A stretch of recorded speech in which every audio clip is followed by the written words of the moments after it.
Good morning. Happy Sunday, everybody. And I am Tanya O'Grady. Under this, my self-chosen name is Mystic.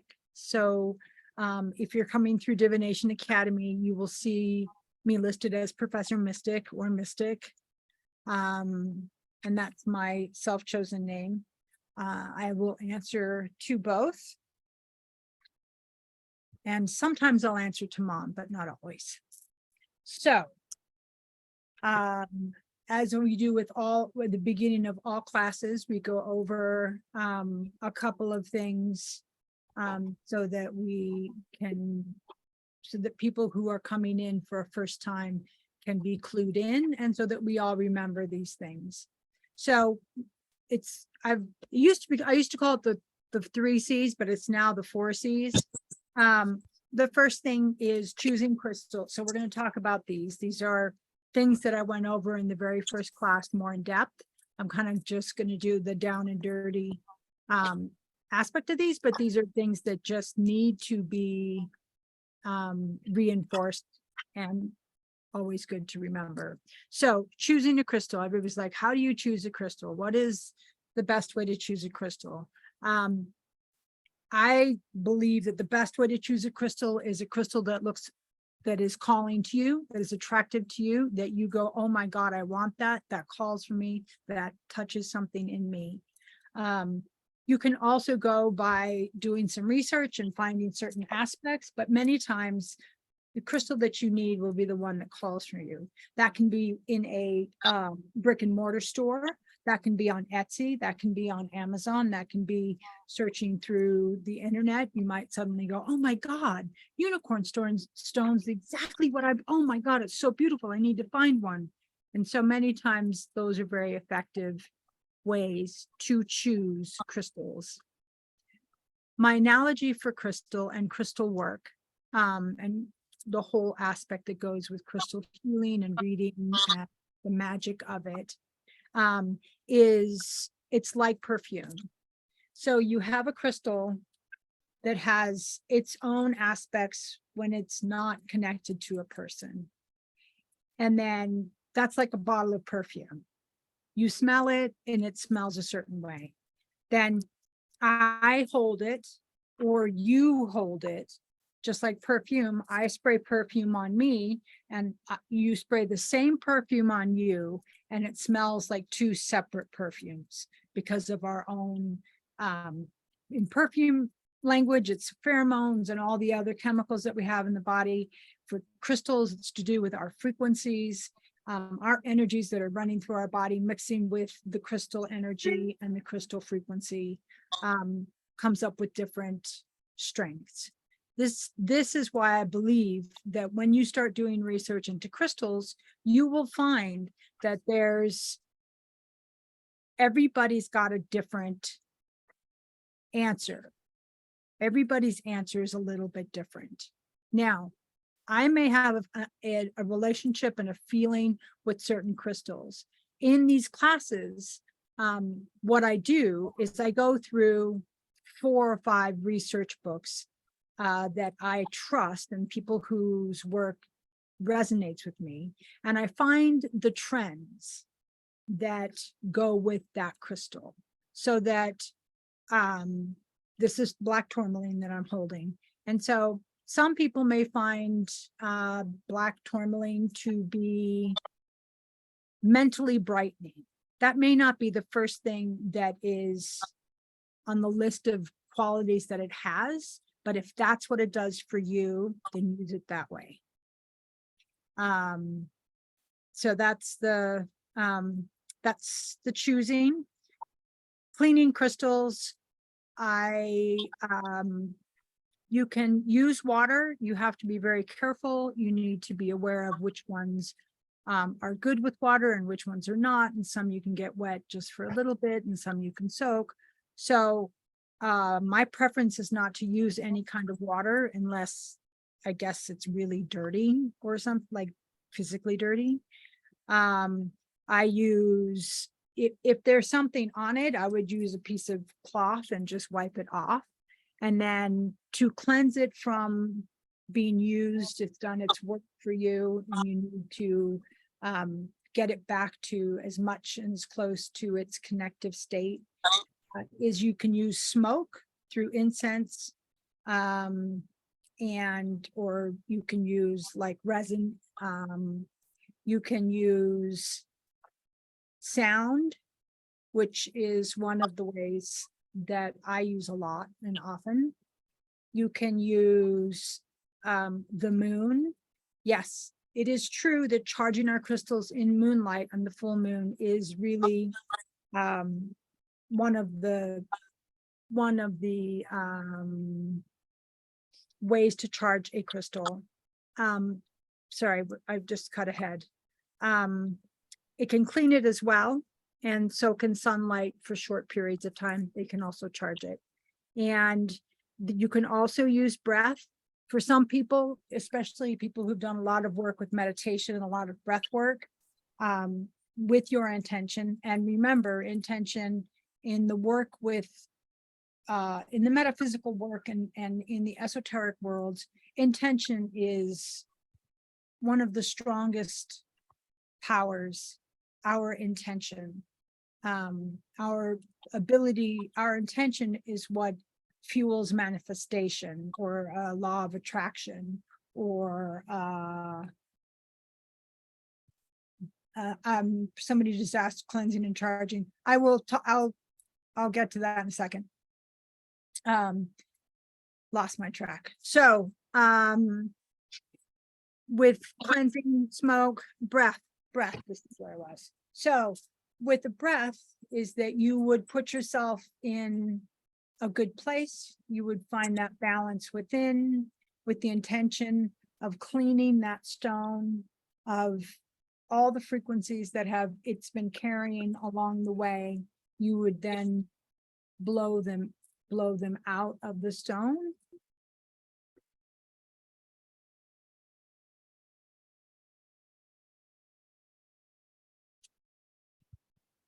It may take a few times. You should be able to feel a difference. If you're good with breath work, you should be able to feel a difference. I'm not great at it. I'm learning it. I practiced it. I'm still not 100% with it, but I'm learning. And sounds done. Okay, so care for crystals. So there are lots of crystals that we have that can get scratched. And so those crystals should be, whether, especially ones that are, so this is midnight obsidian, and I don't think we can get a good view of it through it. You can see there's little lines in it, and it's super smooth. So this is something that I would put a piece of fabric around, because I wouldn't want it to get scratched up by being with a bunch of other obsidians that I would put it with. And that's true if you have towers or palm stones. You don't want them to get all scratched up. When you have tumbles or rough stones like this, then they can be put together. Stones like to be with each other, but if you're doing specific work where you're using two specific stones for a result, that's one thing. And obviously there's the very practical aspect of room. What kind of room, what kind of situation do you have? So you need to do, you need to deal with what you've got. So if you have, I have an industrial strength shelving unit with plastic containers in between. I've tried lots of things. This has been the best one so far for me. So whatever works, I've had them in Tupperware, I've had them in bags, this has worked the best because I can find them. So that's to do with care. And then connection or programming or charging, those are all pretty much the same. And that is when you are taking a crystal and you have a very specific request. You are needing something very specific that you put, and you place that into that crystalline structure through your intention, through your mind, through your heart, you put that into that stone so that when you work with that crystal, when you work with that stone, it has that intention set in it and it will respond to that. If you have, there are some stones that can hold intention, like different, like a couple of kinds of intention. For example, clear quartz is great because you can put whatever you need into it. As a master healer, it can hold and it can do whatever you ask of it. I believe that if the only one you have here is a polychrome jasper, that's the only stone you have, and you need it to do whatever you need it to do. If you ask of it, it will do the best that it can to be able to give you that connection, to be able to give you that intention, your intention into it, giving it back to you. So if I'm nervous, and this actually probably would work pretty well, but if I'm nervous and I don't have what I would normally hold on to, like black tourmaline or lepidolite, I would take this and ask this to hold on to me, allow me to use this as its carrier. So that's what connection, charging, intention. Charging, you can charge it also, put the intention in, you can charge it in the sun, only a couple of hours in sunlight. Do not, certain crystals fade very easily, fluorite particularly, but even amethyst and rose quartz can fade if they're in sunlight too much. So just be aware of that. The moon power also can do that. If you live in a circumstance where you have a north facing room and the only place that you can put your crystals is on the windowsill facing north, that's okay because the moon rays shine through. If you have stones that are sensitive to dampness or to moisture, you don't have to take them outside. You can, that's great, that's fantastic, but you can have them inside in a windowsill, even if the moon doesn't shine. The moon still shines. Those vibrations, those frequencies will still come through the wall, will come through and will charge those crystals with your intentions, or those crystals with their own frequency. So those are the 4 C's. I hope that makes sense to everybody. Now, the very first week I gave an exercise, and I just called it the hand exercise. And I'm going to put this down just a little bit so you guys can see. This is to open up the energy center in the middle of your palms. This is so that you can get a better feel for stones, pick up on the frequency. And also last week, we talked about the aura and how that works. Also sensitizing your hands can help you feel the different layers in the aura, if there's hot spots, you can remove them because you feel them with your hands.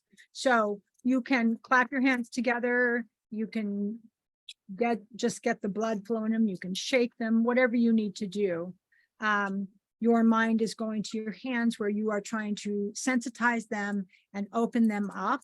And that is, again, going to be the most powerful aspect. And then as an exercise, you put your hands together until you feel that magnet, the 2 magnets together, that kind of feel, you'll start to feel it. Everybody's distance, when you first start, it could be super close, it could be way out. Everybody's different.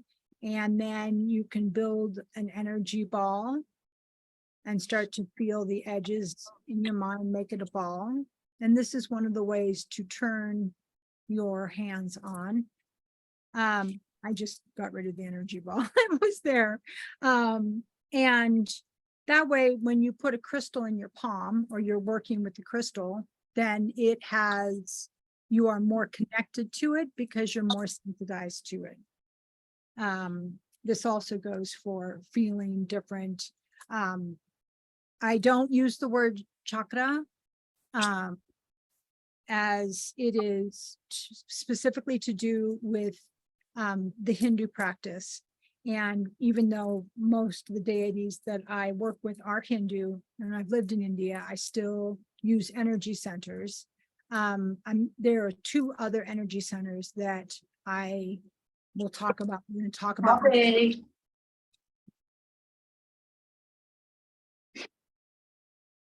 Hello? Okay, am I going too fast? Okay, so there are two other energy centers besides the 7 to do with that are attached mostly to the rainbow. Obviously our crown chakra also, our crown energy center also is connected to white. And many times people connect the root to black or brown, but I'm going to tie those colors specifically to what's called the Earth Star. Last time we spoke about the aura. Part of the reason I bring up the aura a lot is because it is, wish I had a whiteboard that I knew how to use online, but I don't. So I'm going to do a stick figure person because I can't draw. It's just a human.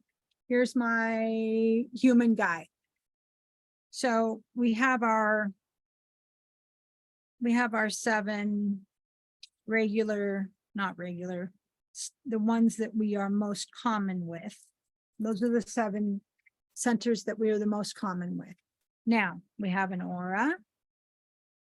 And at the bottom of the aura, down here, is a energy center, and it's called the Earth Star. And then up at the top of the aura, on the auric sheath, there's another one, and that's called the Cleft Star.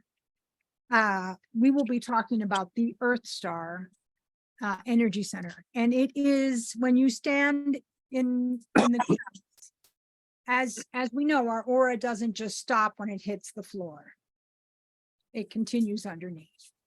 And when you stand in the ground, on the ground, this is one of why the huge benefits of walking on grass is that Earth Star starts to reconnect to, it becomes more grounding. The attributes to the Earth Star is very much to do with protection, stability, and grounding.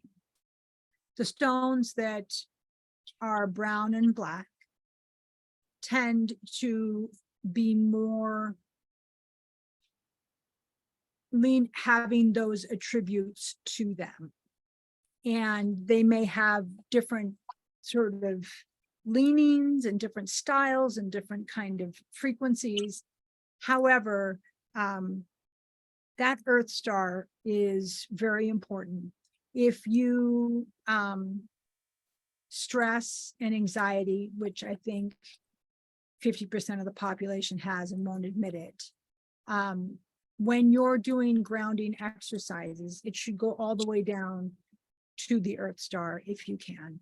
That's where the roots, if you're doing the tree exercise and your body's the torso, your arms are the leaves, you're bringing yourself into the torso, and then the roots will be going through the Earth Star into the planet. That will then give you that strength to, there's a couple people unmuted. I'm sorry, if you could mute, I would be grateful, because I can't figure out how to mute everybody on my new laptop. Let me see if I can. No, I don't know where it is. So that Earth Star is that part of our center that allows for, and some of the same qualities are going to show up in what we call the root energy center. So there's going to be some similarities. And we'll talk about that next week when we talk about the root. But the color frequency that goes with the root is very much to do with red. So the colors that go with the Earth star are black and brown. Now, looking a little bit, so we're going to talk a little bit about color before we talk about crystals, and then, or the crystals that I have chosen to talk about today. So color is the first cloak that we see when we see crystals. That is what, when we see a crystal, whether two different crystals, what we see is black. That's the very first thing that we see. We may pick up on other things. Somebody asked what the Earth star. I'm getting better, people. I'm getting better. The Earth star is an energy center that is located at the bottom of your aura. At the top of our aura is the cat star. And so we have the 7, and then we have the 2. And that makes it 9, which if you've studied, numerology in any way, 9 is a very, very strong number and has a lot of attributes that go to that number. We're not going to talk about that.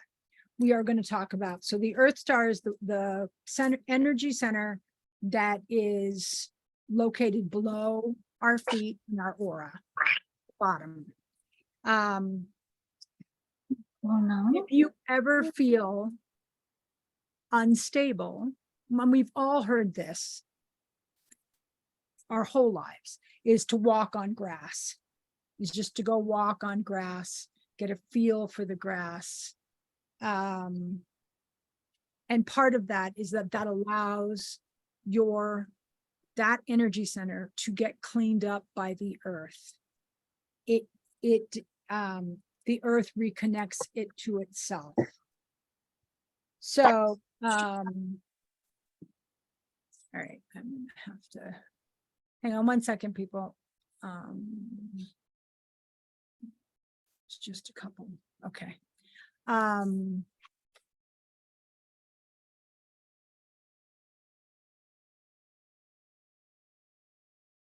right.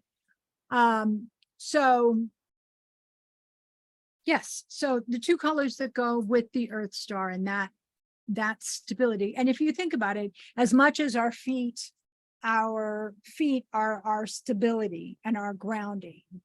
And if you ever get very stuck in your head, one of the reasons to stand up is then your center of gravity lines up and then your feet are on the ground.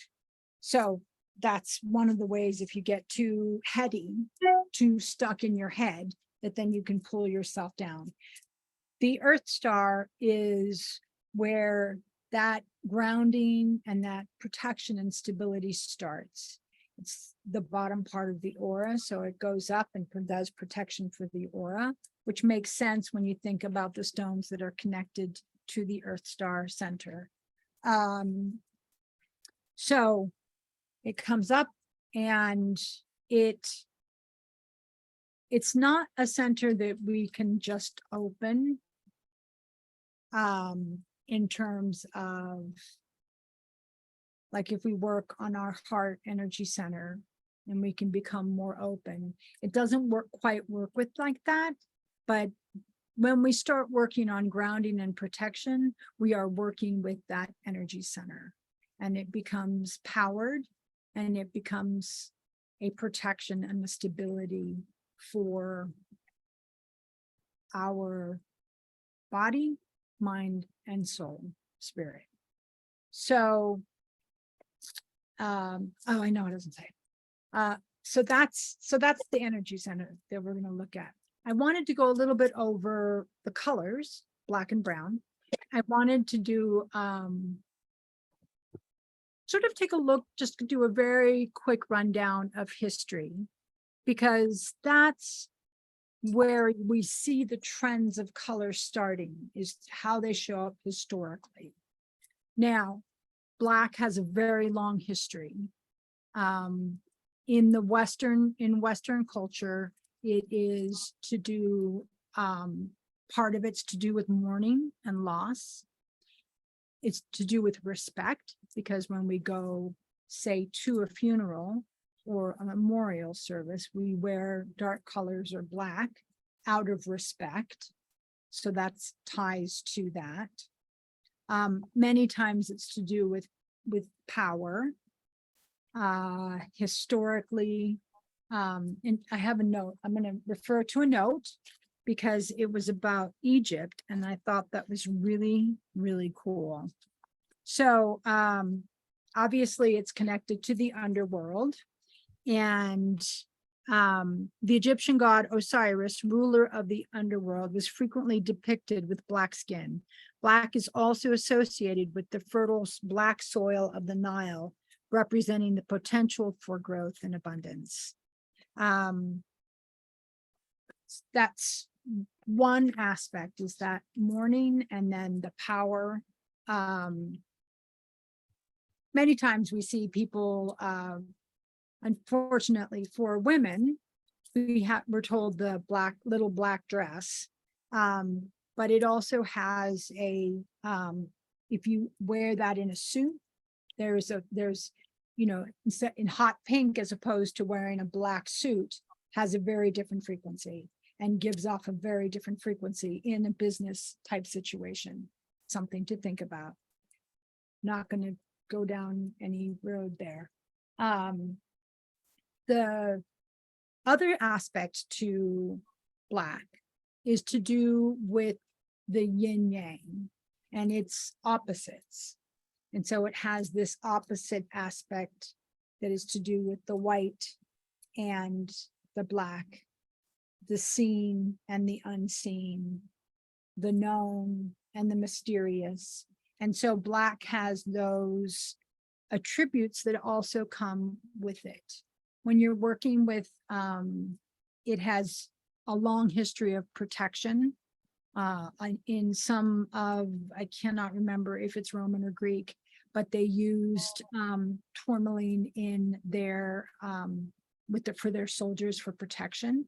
They also used bloodstone and other stones as well, but one of the stones they used was black tourmaline.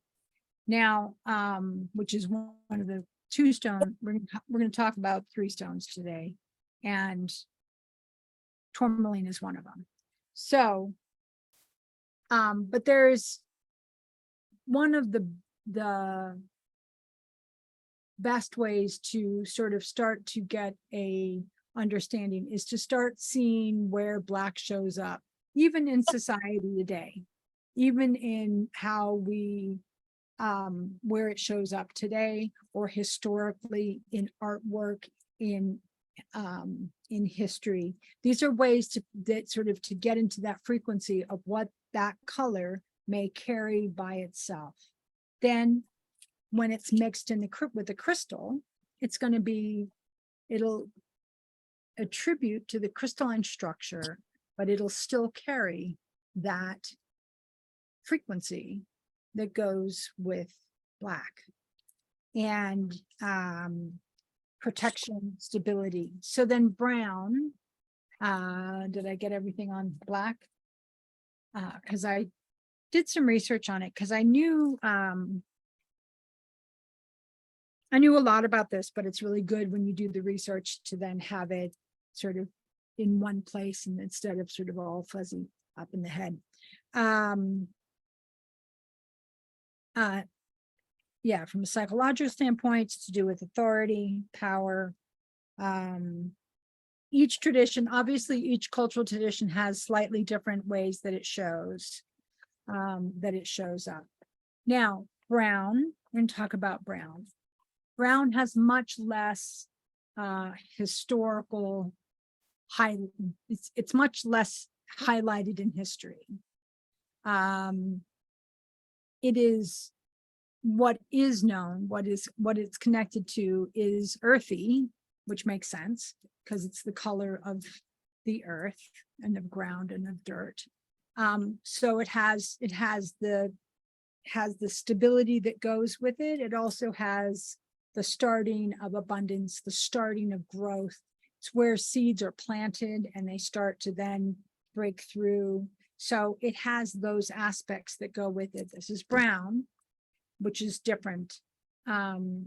So it has the stability like black, but it's much more to do with the starting aspect of growth, the starting aspect of beginning to fulfill something. This is where the seed is planted, is in that aspect. In a sense, if you think about, you've got all these energy centers, and if you're planting a seed because you want to start something new, in a way you would plant it in the Earth star, so it would have a chance to then work its way all the way up to fruition.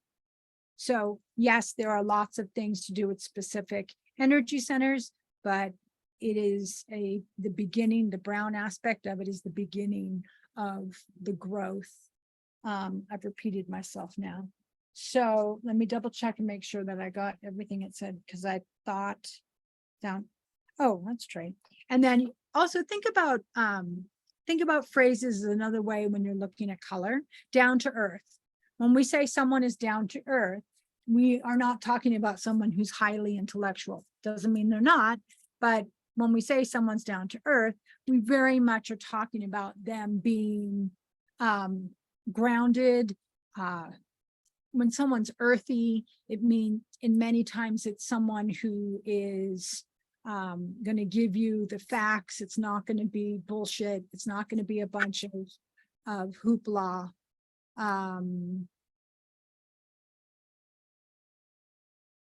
Sorry, I will answer whatever questions come up. I'm getting distracted. I will answer whatever questions come up at the end. Please write your full question down and we can go back and get it. So we have our Earth star, and these stones are the stones that we're going to look at are connected to that energy center, which then so when we talk about shielding, when we talk about protection, we are starting at the bottom of the aura and we're going up so that the aura is protected. It doesn't just start at the root, because then our legs would be hanging out. It starts at the bottom in the Earth star and goes up. Yes, the root does go down, absolutely. But for the work that I do and the work that I teach, I look at it as the Earth star is the first place for protection and for stability. Now, we're going to look at 3 different crystals. Okay. Have I forgotten anything major? Practical. Marie, what do you mean by practical? Maria.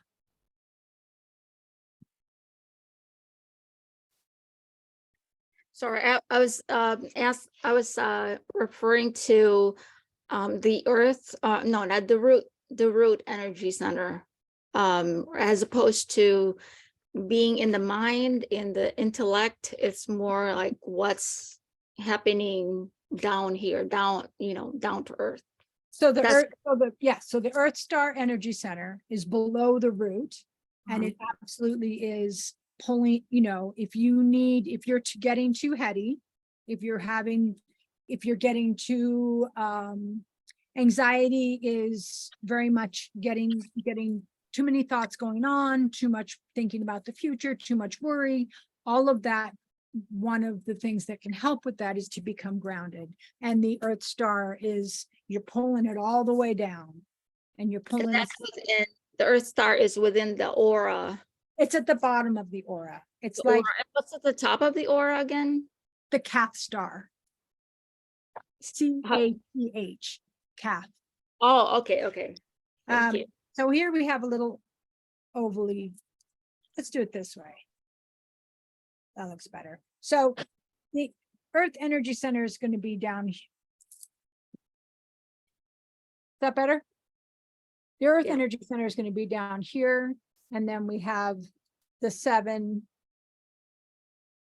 the crown, and then above the crown and the aura is going to be the Cath star.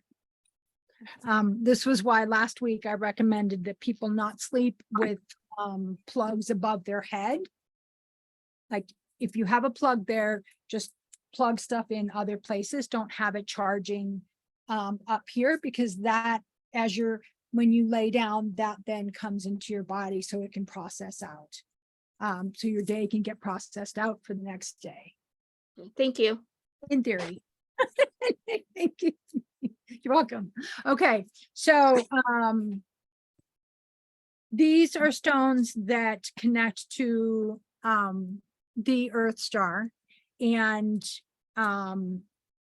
if you find yourself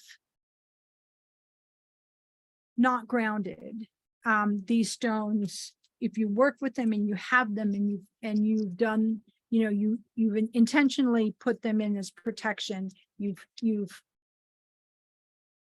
programmed them, connected to them as a protection and as a shield, then they start at the Earth star and then will go up and protect.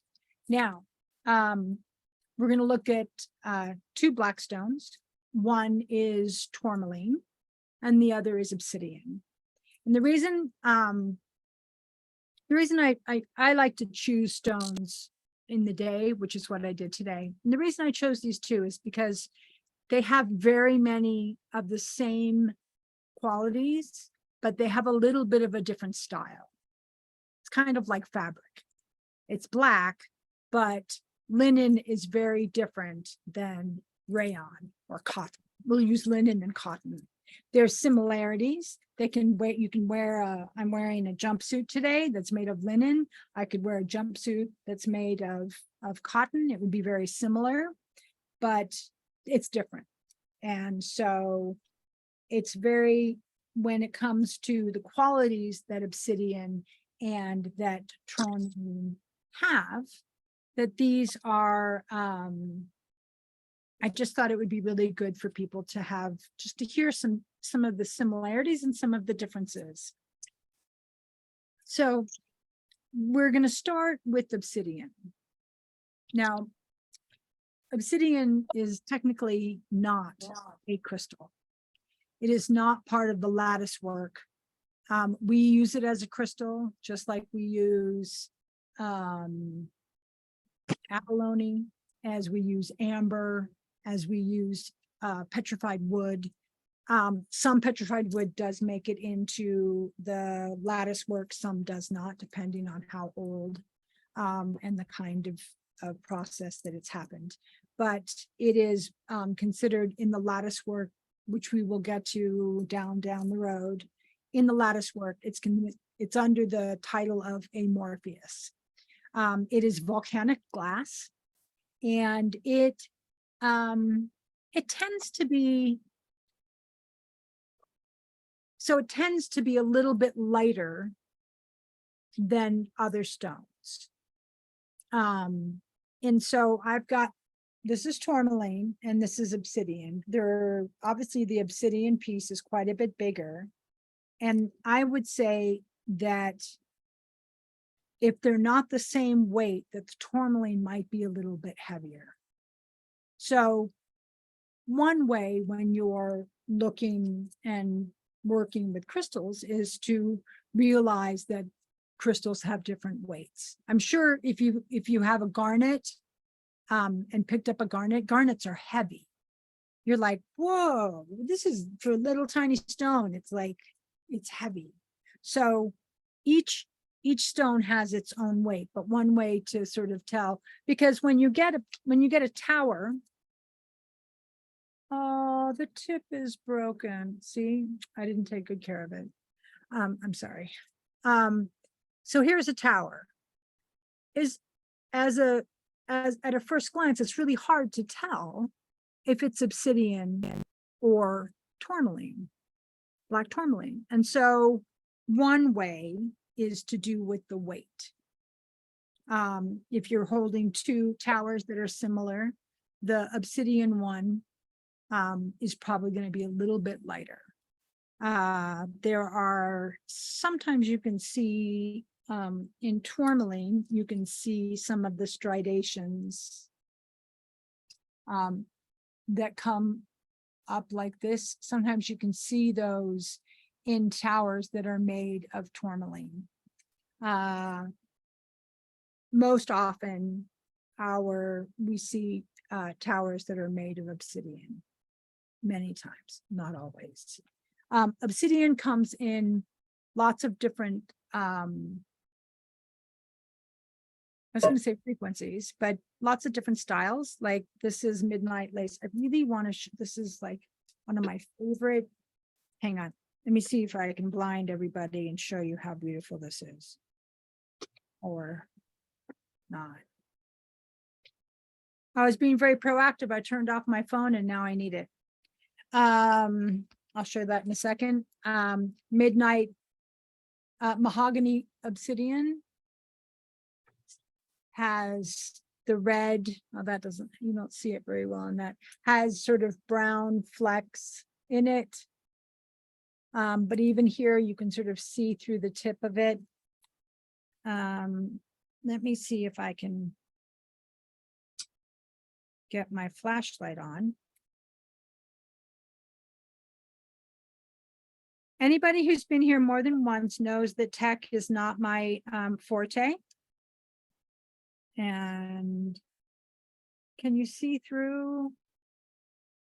Can you see through there? That's called midnight. That's called midnight lace obsidian. Rainbow. I have a piece of rainbow obsidian, but I don't know where it is. Rainbow obsidian will have the different, slightly different shades, but it will still have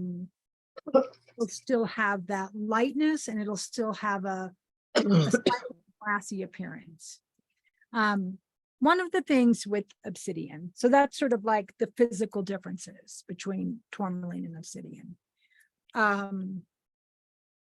One of the things with obsidian is that they're both, so let's talk about the similarities. They both are protective. How they handle negativity is a little bit different. Tourmaline tends to, okay, so obsidian tends to kind of reflect it off, like send it not back, but just it's like a shield, and it comes in and sends it somewhere else. Tourmaline is much more being able to absorb it and process it and not have it get and connect to you. So while they both have that protection quality, how they handle it is differently. They both are grounding, obviously as a part of the Earth star, which is our most grounding center. And you can, so that they both provide that grounding when we need to be grounded, when we need to feel in our core, we need to feel the full core, not just one place, but we need to just be grounded. Then black stones are the best, and they both do that. Now, they have a different flavor, and this is what I've found. It may be different for each person, but I've found that obsidian can be a little more upfront. It has an aspect of truth and clarity. It's the kind of, it's the kind of stone that if someone's coming at you negatively, that you might turn around and send it right back. I'm sorry, what did you say? Or that kind of thing that happens when things come at you, you then, that's going to be more tourmaline, obsidian's style. It's the truth and clarity. It is the start of that quality, and that essence starts in the Earth star. It goes all the way up. Each center has specific qualities, but many of the qualities that we have go through all of them and are more based in one, but they go through all of them. And so this truth, and like when we think of truth, if you've done any work with crystals, you're going to think of blue, you're going to think of kyanite, and things like that. And that is absolutely the case. But this also has that aspect of truth and clarity. The tourmaline is more, is a softer, it has a softer feel to it. And I think that many people may find, especially as they start, they may find that there's a stress relief and an anxiety relief that comes with tourmaline that doesn't necessarily come with obsidian. Obsidian's a bit, obsidian's a bit more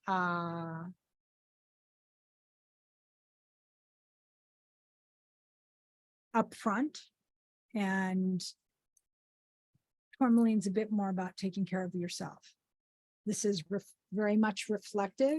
If you think of it in your cat star and you think about a shield on your aura, then it's going to reflect everything out.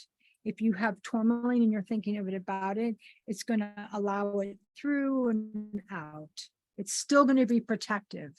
They are, it's absolutely part of our protection system within crystals.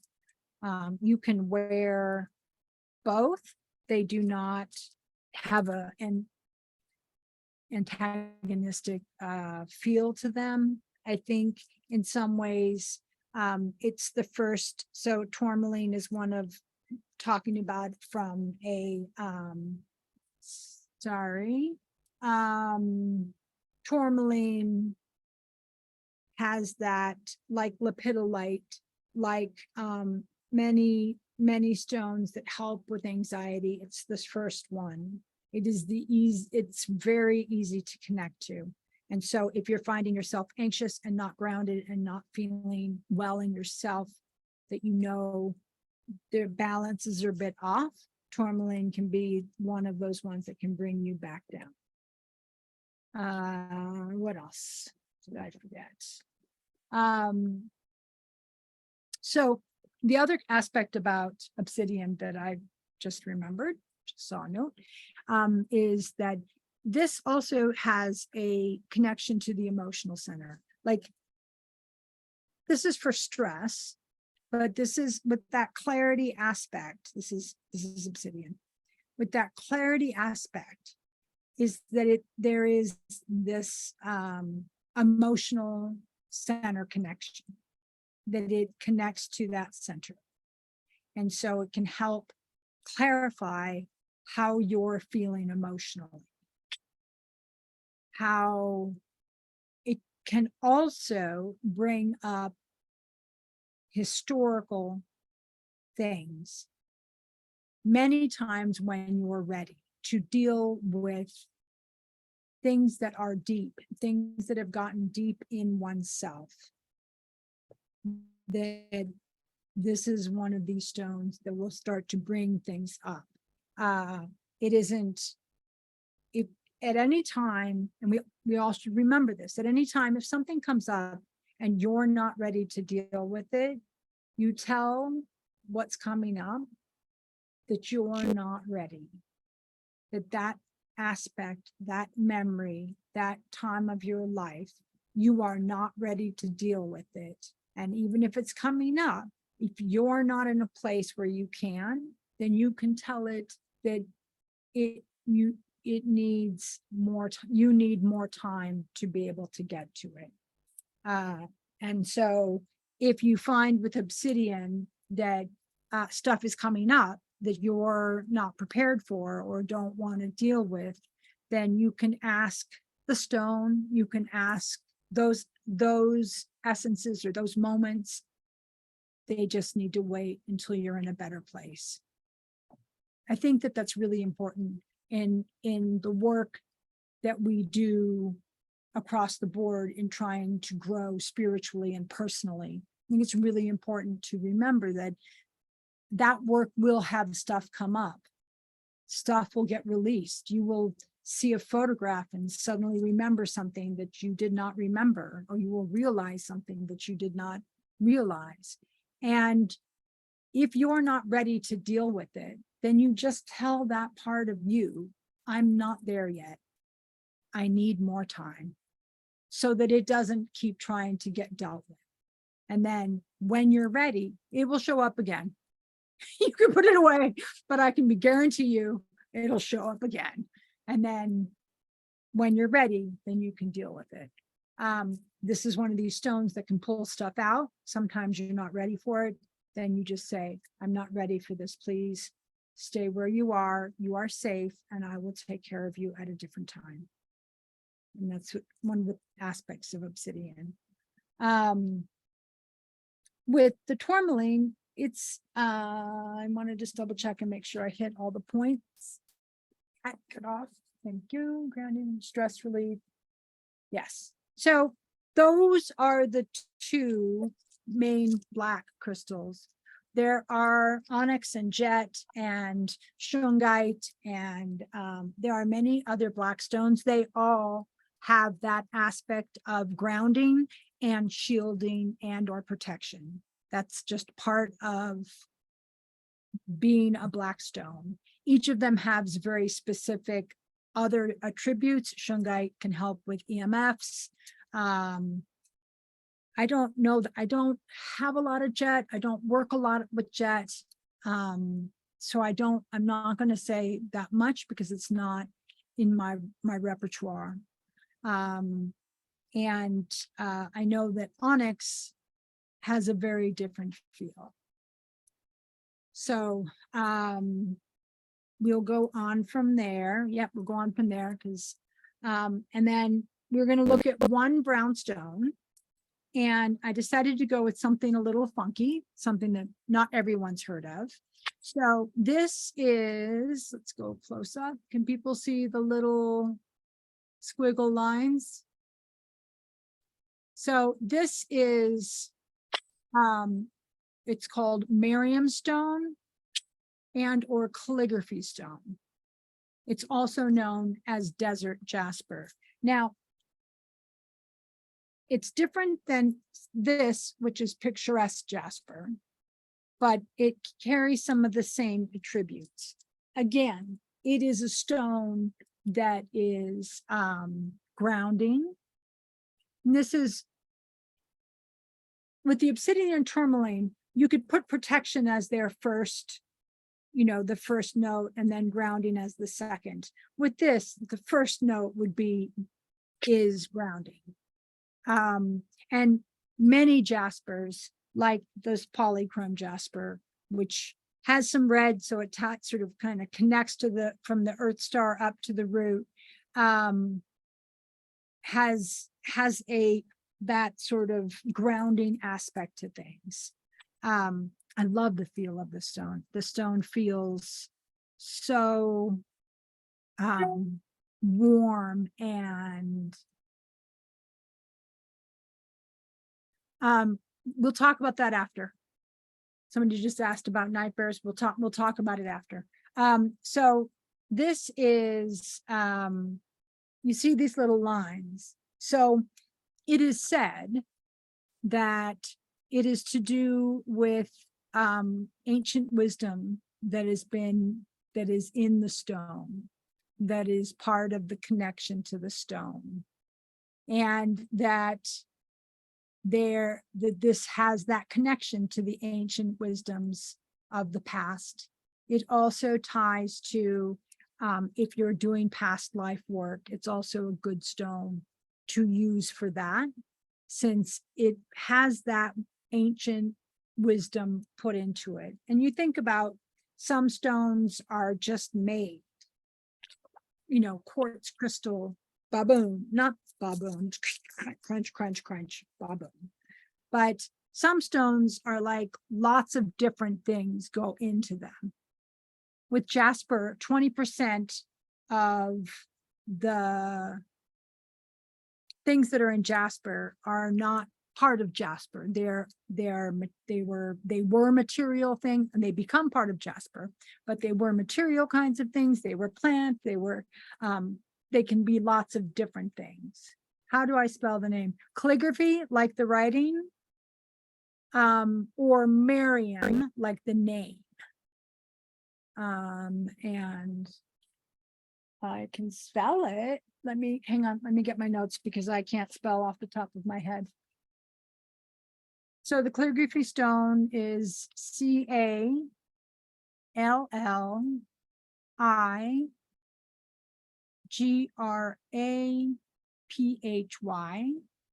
also known as Miriam, MIRIAM, also known as elephant skin or jasper or Arabic stone. It has, so now we're talking about very much that earth connection. Yes, it's protective, and to a certain degree, all crystals are protective. But this one is much more about starting where creativity and intuition and those aspects start here. And this is a great stone to start growing something. You know, you get, when you need it in your solar plexus energy center, where things are starting to really blossom, the place, the very, like the planting of the seed, I would like to go to Italy in a few years. This would be the kind of stone to plant that in yourself, so it starts to grow, and then you start to do things so that you can then go to Italy in a few years. That kind of, it is the beginning of creativity, the beginning, the spark, not the fruition, not the fuel, but it's the spark that get things started. And it's, so I was working with the black stones, which can be a little bit, they're kind of, they're strong stones. And now I'm holding this stone, and this stone feels so soft and so, like, you know, when you've rototilled the garden and you walk around in the dirt, and someone was talking about the lattice work. Yes, I started my last series with the lattice work, and I realized that people needed more information to be able to hold, to understand the lattice work. So we will be getting into the lattice work down the road, because I feel it's really important, but it is not something. In the beginnings, we need to learn about color, we need to learn about the structure. And then when we find out about the lattice work, the crystalline structure between each of the crystals that holds the energy in, if you already have a working knowledge of the stones, it makes much more sense, rather than just hearing hexagonal and then having to memorize something. So that's why I'm doing it this way. This series, I'm doing it this way. So this is calligraphy stone. I like to call it calligraphy stone because when I was a kid, I used to do calligraphy, and this is what my calligraphy looked like. Looked kind of like that. So it has just a lovely feel to it, though, especially after all the black stones. And here's, so that one's a palm stone. Here's just a stone that I think I got off of Etsy. That's nice, a nice feel to it. Obviously, when you get things off of Etsy or even from a store that you trust, make sure that you clean them very well. And that's why we go over the cleaning in the beginning every time. So those are, we talked about the Earth Star, and that being the very first energy center that is in the earth. As you practice doing grounding exercises and bringing yourself back into your body and thinking of yourself as having roots, you will be able to do it at any place. I can do it, as weird and freaked out as this sounds, I can do it when I'm driving. And I know that my Earth Star is probably sitting there on top of the transmission. But I can get it into, I can, even though I'm moving and there's, you know, the aura does not stay as intact when you're moving at a speed. You do the grounding exercise, and I can start to connect to to the earth. And so I recommend to everybody that they, do your hands exercise and then start to get a feel for different stones and whatever you have, get a feel for 2 different stones so that you can put it in your palm, in that thing, and get a feel for the frequency, for the voice, for the tone, whatever words work best for you. I am of the belief that everything is energy. And so this is energy. So when we connect to it, it connects its energy to my energy and my energy to it. So, and then you can change and then have another stone and put that in there. And that's when you can really feel the difference between stones. Whatever, if you've only got 2 stones, try it with the 2 stones. So that is what I have for today. I do have notes overdue, but I'm not going to stress about it because every time I stress about it, I shut down. I will get to them as I can. And